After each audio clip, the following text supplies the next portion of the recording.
Hello, everybody, and welcome to our very first mini lecture, hopefully the first of many. This is a mini lecture that's going to look at chapter 28.2, and point 2 means the first or the second subsection of chapter 28 called the New Frontier. And specifically, we are going to look at the first subsection called the Camelot Years. Now, so far in this chapter, we looked deeply at Kennedy and the Cold War. We looked at the Bay of Pigs invasion, the failed Bay of Pigs invasion.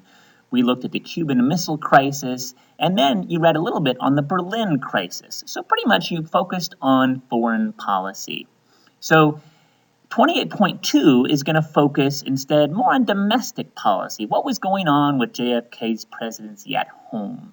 Now, this first subsection, the Camelot Years, is going to look at how Americans viewed JFK. The second is going to look at his domestic policies. And the third is going to look at his assassination in Dallas in November of 1963. Now, JFK is a very famous president, but he wasn't president for really that long. He became president in January of 1961, and he was assassinated in November of 1963. So certainly his reputation and how he's regarded by historians doesn't quite match up with the amount of time that he was in the presidency. So let's get going. Now, I said we're going to look at the Camelot years in this first subsection. That is the Kennedy mystique, and also looked at the best and the brightest, which is a reference not only to JFK, but many of the advisors he brought in to work with him in the White House.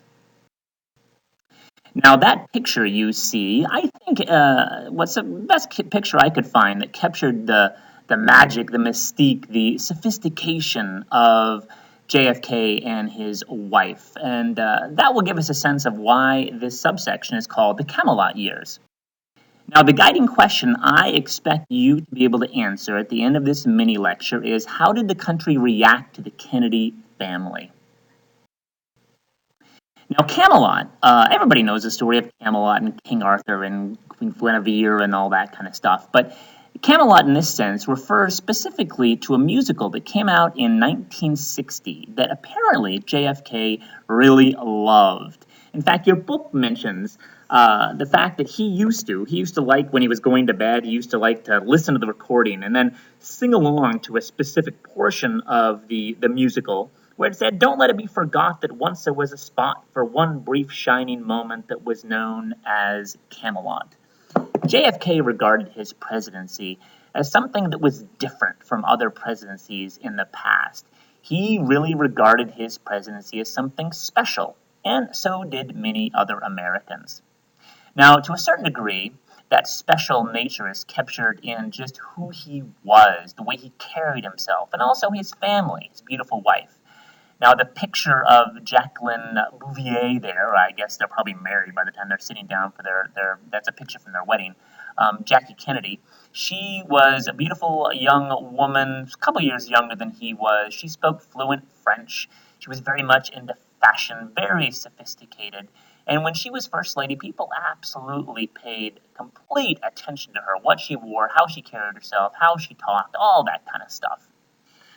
So he captured this idea of glamour, of the mystique of Camelot. And that's one of the reasons this whole subsection is known as the Camelot Years. Now, to many people, JFK represented a new generation. Now, he was the first president who was of the World War II generation. He himself was a World War II vet. Now, President Eisenhower, who came right before him, was a general in World War II, but had been involved in World War I and was much older. So he really was part of a new generation. And he represented a sense of hope and idealism that many people look towards in the future.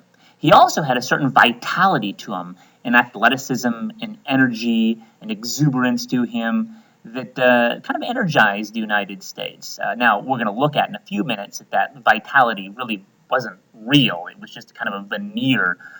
But nevertheless, he represented that to many American people.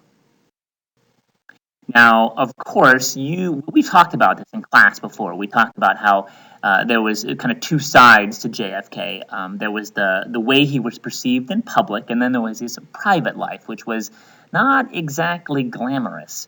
But let's look first at the way he was perceived by many Americans.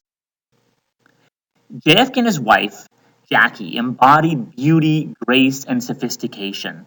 Now, JFK was about 43 years old. He was a good looking guy. Jackie was younger than that. She was also very beautiful and glamorous. They both were very cultured individuals. They portrayed themselves, or at least JFK portrayed himself, as very much an intellectual. He was very witty, very intelligent, very well educated. He embraced culture by bringing in celebrities and artists and intellectuals and poets to the White House, not just to advise him on issues, but sometimes just to give talks with the idea that it was intellectual enrichment, and he wanted to model that for not only people that work for him, but also for the American people as a whole. Now, he and his advisors are also usually referred to as the best and the brightest.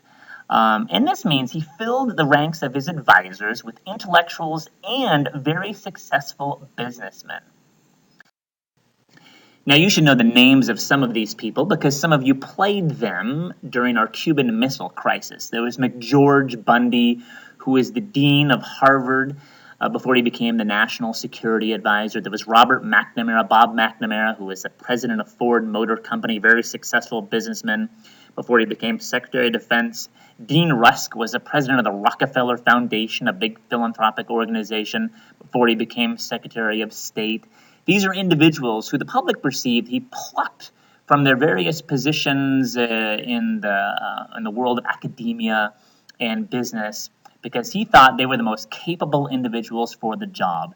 Not individuals who he was politically connected to or was trying to do a favor, but rather because he wanted the best and the brightest to work for him. Now, some of those people did have political connections to JFK, but anyway, the American people did perceive him as someone who picked the people who are the most capable of doing a job rather than just those people who are the most politically connected.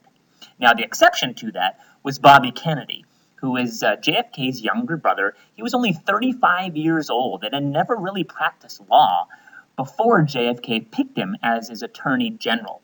Now, even though he was JFK's attorney general, he was really JFK's closest advisor on pretty much any issue in his presidency.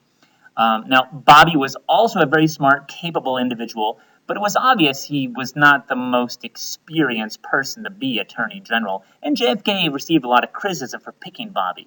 But with JFK's usual wit, he deflected a lot of that criticism by saying in a press conference, "I see nothing wrong with giving Bobby some legal experience before he goes out to practice law." That kind of wit deflected some of the criticism. So while most Americans believed that JFK was this young, energetic, very healthy individual who had an exceptional, beautiful family life, two beautiful kids, great wife, all that kind of stuff, it really wasn't the case. JFK had a little problem with the women. He had affairs. He had affairs with many women before he became president, and he had affairs with many women even while president. He was a man who had a problem with the women. He took incredible, incredible risks with some of his relationships, if you can even call them relationships. But this was something that the American people just didn't know about. At the time, people thought the private life of politicians was their own business. And many people who worked in the White House press corps and followed JFK very closely, they had to know this kind of stuff was going on, but they didn't report it because they felt that that was just JFK's personal life. And had they actually reported it, their career probably would have been over because they would have been kicked out of the White House press corps and their reputation would have been destroyed and all that kind of stuff. But he was a man who had many affairs. So obviously his family life wasn't what people thought it was. Also, he wasn't really healthy. He wasn't vital at all. This is a man who suffered from several pretty serious life-threatening diseases. He had Addison's disease, a disease that affects your adrenal glands and can be life-threatening. It certainly takes a lot of your energy out of you. He's a man who suffered from colitis, very severe acute colitis, which is kind of a cramping of your digestive system. It's very painful and has all kinds of crazy, messy side effects. Some of you who've had intestinal cramps or some kind of stomach flu before, you know that that can't be that pleasant. And he is a man who suffered from that almost every day of his life. He also had a terrible, terrible back. He wore a back brace during his presidency underneath his suit most days, and he dealt with a lot of pain. Now, he had his own personal doctor while he was in the presidency, who he kind of called Dr. Feelgood, who gave JFK all kinds of drugs that, they recognized are just terrible for you. He was on some hardcore barbiturates. He was on some steroids to deal with his Addison's disease. Just a whole pharmacy of different medications he took on a regular basis. So this was a man who was not very healthy, and he certainly didn't have a very healthy private life. So, while on the outside, he looked very glamorous, very sophisticated, seemed to have the perfect life, really what was going on was nothing that was too good. So, that's the Camelot Years, a very short section, just a basic introduction to how JFK was perceived by many American people. Thank you very much.